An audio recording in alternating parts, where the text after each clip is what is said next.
Hello everybody. I just got to one Dan on the Fox server, and this was a big deal for me. This was actually my year goal to get to Dan level, and I got to it by the end of January, essentially, just start of February. Admittedly, Fox server is easier to rank up on than OGS. So on OGS, I'm still quite weak rank wise. The people who play on OGS play very differently than on the Fox server.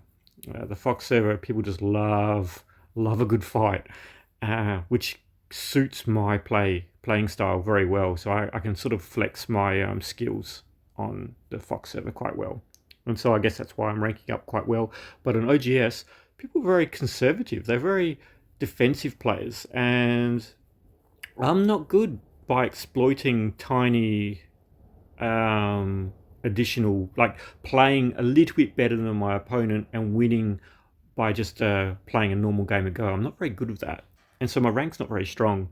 But on OGS, on the Fox server, they just love running in and fighting and fighting and fighting, and that kind of suits my style. And so I can generally get a good outcome because I'm not too bad of my reading. I like to think. But this game that I've got on the screen is the game that I played to get to one Dan.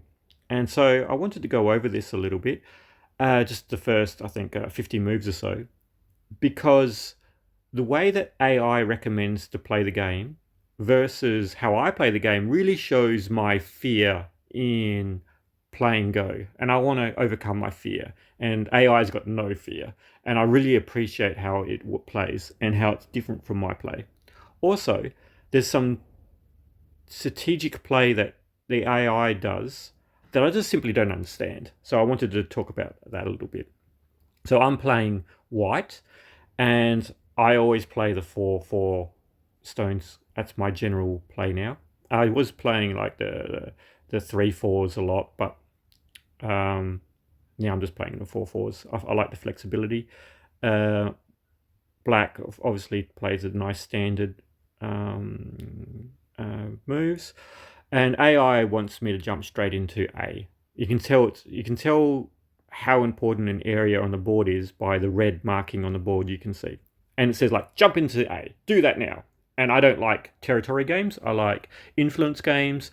I like to have the opponent try and jump in my moyo, and then I like chasing them around and killing them, kill the dragon. That's kind of my style. I find taking corners is a bit boring, even though it's probably literally a better way of playing. But I enjoy the more influence play, so I don't play corners very often. So there I am at playing 6, just approach. Opponent kicks me, I stand, they move away. Very standard Joseki. And I don't know what to do straight away. I don't know. What do I do?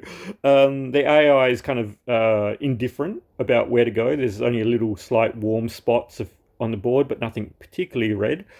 I often jump out at A, but because this is my Dan game, my Dan ranking game, I didn't want to play too up in the air. I wanted good fundamentals in this game, so I played at D trying to make a base. And now we have black playing the splitting move, and you can see AI is just saying please take A or B, particularly A, and I don't really get why. Why is this corner more important than this corner? Yeah, so we got A, which is clearly more red than B, right? Why? Why does this corner and this corner end up making A much more interesting for the AI? I'm trying to understand the way that the direction of play is done here. So this is safer than this, right? Is it safer? It feels, I don't know. Is it safer? It's not really safer because this is a pretty tight corner, and this has still got a point of where you get attack right there. I don't know. Is it because it's already been developed a little bit? But then why is it this side and not that side? Oh, I don't understand. If there's a stronger player out there, I'd love to hear why AI thinks A is a better corner to develop on. Anyway, it doesn't matter. Black chose to split. And splitting feels slow to me. And I thought I'd just reinforce my corner. And because this has got less stones around it than this one. This one's already got my white stones. This has got no stones on up here, right? So I felt like that's radiating more power because I can't control them because they're kind of unbounded.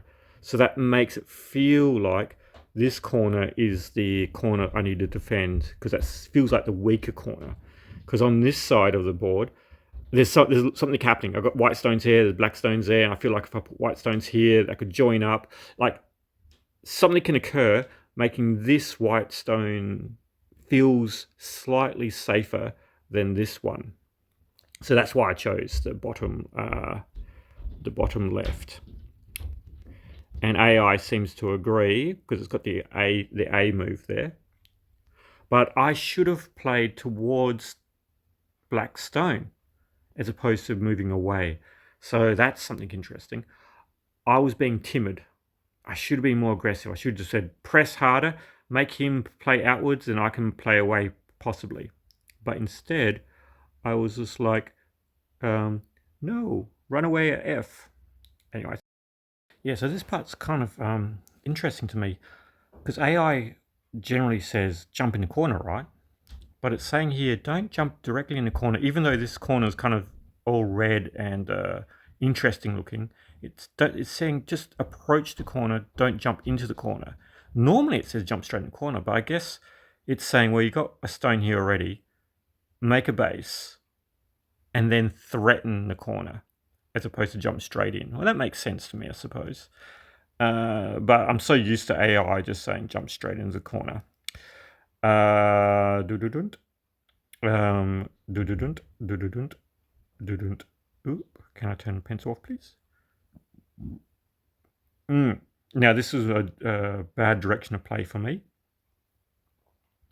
I should have played at A because a wall along there has more area to develop than a wall along here and make it a little develop here. Yeah, that makes sense as a proverb goes. You know, you want to build your wall with the biggest possible side to develop.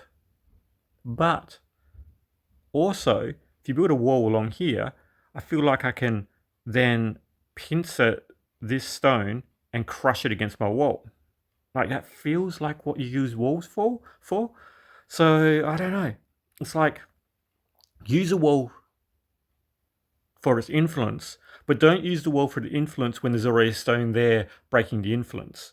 So use a wall before there's a pincer stone, before there's a black stone there beforehand. Right? Okay. Makes sense. So what are we doing? We're making a wall this way because there's no black stone there yet. Okay, but I wonder what it also means to have these strong stones there, because it feels like they can just play out to like here. Oh, it's probably a bit far. Probably here. And it's hard to cut that stone, right? So what's my wall doing if it's here? It's only got this little area because I can't pincer there, can I? Because it's too strong. So what's my wall doing? It's only going to be in this little area. So why is AI saying build a wall that way?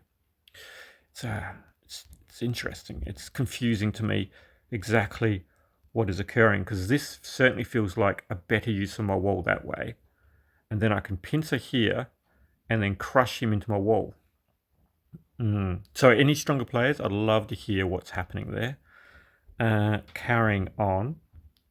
Dunk, dunk, dunk, dunk, dunk, dunk. Okay. So I've got my little wall, and at this point I play at B, as you can see. But AI is like saying, no, do not play at B yet. This is very interesting area right now. And I'm too scared. I'm too scared to play at A because it feels like what will happen is I'll play at A, black will extend to something like this, and then black will, I don't know, what do I do then? I pincer on a cap on top of something? I don't know. And then black will get around the side, and then I'm sort of getting crushed, and black's happy here, and he just runs out. It just feels like it's gonna turn into a messy fight. It feels like my initial play at A doesn't return a good result. That's my fear. So I didn't play it. Instead, I pushed my wall higher. Oop, turn my little pencil off. Dook. He follows, I follow. And again, AI's like, okay, your wall's good. Your wall's fine. Play at A. This is actually black now saying play at A. Because that my spot's your spot kind of thing, right? But black plays one more along the side, crawling. And then I push at B. So I followed what AI wanted, but a little bit late. Because now you can see there's hardly any red. There's hardly any red here. Like this, it's not interesting for AI anymore. But previously, when it was back here, it's like you really should play at A now. Look at it; it's very interesting now. But now it becomes slightly boring. Anyway, I pincer it, and black extends. And this is the next part where I'm confused by. Do I not understand the proverb properly? Maybe that's the case.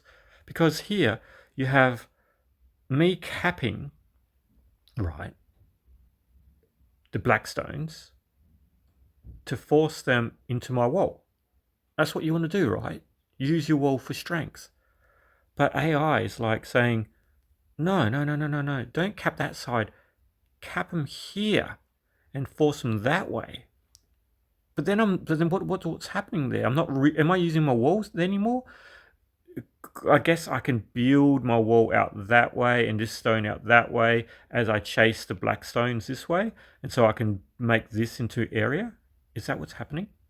I just feel like I'm doing this wrong because capping here pushes black into my wall here, and I can chase black into my wall, and then I can make all this into like a big framework and using my wall for a reason.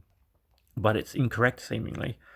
So again, I don't know. Is it because of my cut here that I can't push black strongly into my wall? Hang on. What if I just say, what if I go here? Yeah, right. So if I protect my cut, then it's recommending black just run out or pincer. That's an entirely different type of game then, isn't it? Okay. All right. Okay. Well, anyway, I played at 26, and then black tried to squeeze through my little gap instead of playing straight up, which makes sense to me. He should have played straight up at A. I played straight up at A.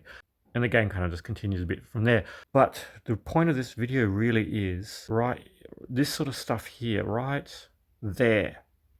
That's the part I want to talk about. Being brave to play at A, to force black this way, whilst this side is still undeveloped and weak. That's a tough cookie to swallow. So hard to make a group weak, but to be able to make your wall weak by pushing a black stone towards it. Maybe I'm just thinking about it wrong. I don't know. Tricky. Yeah, well, that's kind of what I wanted to talk about. What else was in my mind? No, I'll leave that for another video. I'll keep this one clean. All right. Thanks for listening, and hopefully your games are good. And trying to understand the AIs is, I think it's an important thing to do. It can really make you think deeply about why moves are played. Because we don't have access to pro players. Like, at least I don't. I can't just like ask a pro player. I wish I had like ChatGPT of the AI bot. So I wish I could just ask it. I'd be like, why did you want A here as opposed to B? What's happening on the board? I'd love to be able to have that conversation with the AI. That would be a great thing. I'd pay money for that. If anyone wants to make a large language model that understands katago, please do that. I'll give you money. All right. Have a good day. Let your Go playing be amazing, and catch you later.